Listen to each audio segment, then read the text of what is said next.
ആ ശരി, ഞാൻ പിന്നെ വിളിക്കാം. ആ ആ എന്താ ചന്ദ്രശേഖര, ബുദ്ധിമുട്ടായോ തനിക്ക്? ഞങ്ങക്ക് പിടിതരാതെ ഇങ്ങനെ മുങ്ങി നടക്കണത് വലിയ ബുദ്ധിമുട്ട് തന്നെയാ അല്ലേ? പക്ഷേ കളത്തിലെ രാമനുണ്ണിക്കും എനിക്കും കൊടുക്കാൻ അറിയാവുന്നത് പോലെ തന്നെ അത് തിരിച്ചു വാങ്ങാനും നല്ല നിശ്ചയ. അത് നിശ്ചയുണ്ടോ നിനക്ക്?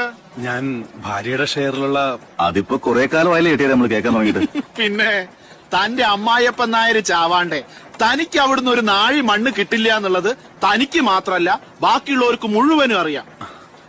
രാമനുണ്ണി, എനിക്ക് കുറച്ചു ദിവസത്തെ അവധി കൂടി. ഇല്ല ചന്ദ്ര, എല്ലാ അവധിയും കഴിഞ്ഞു. കാലം കുറച്ചായില്ലേ ഞങ്ങളുടെ കാശ് നിന്റെ കയ്യിലായിട്ട്. ചെയ്യേണ്ടത് അങ്ങോട്ട് പറയും, അതുപോലെ അങ്ങോട്ട് ചെയ്യാ. തന്റെ അളിയൻ ബാലചന്ദ്രന്റെ പേരിലുള്ള പുന്നോത്ത വീടും 60 സെന്റ് സ്ഥലവും ഈ വാസുവിന്റെ പേരിൽ എഴുതി തരണം. കടം വീട്ടി ഇടപാട് ക്ലിയർ ചെയ്ത് കഴിഞ്ഞാൽ തിരിച്ച് പറമ്പ് അങ്ങ് രജിസ്റ്റർ ചെയ്ത് തരും. ഇല്ലെങ്കിൽ അത് അങ്ങോട്ട് മറന്നേക്കും. രാമനുണ്ണി, ഇന്ദുവിന്റെ പേർക്കുള്ള ഞാൻ തന്നെയാ വിറ്റത്. ഇതിപ്പോ അവന്റെ വീടും പറമ്പാ.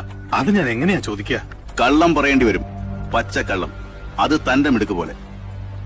ചെട്ടിയാര് പറഞ്ഞതുപോലെ കാര്യം നടന്നിരിക്കണം.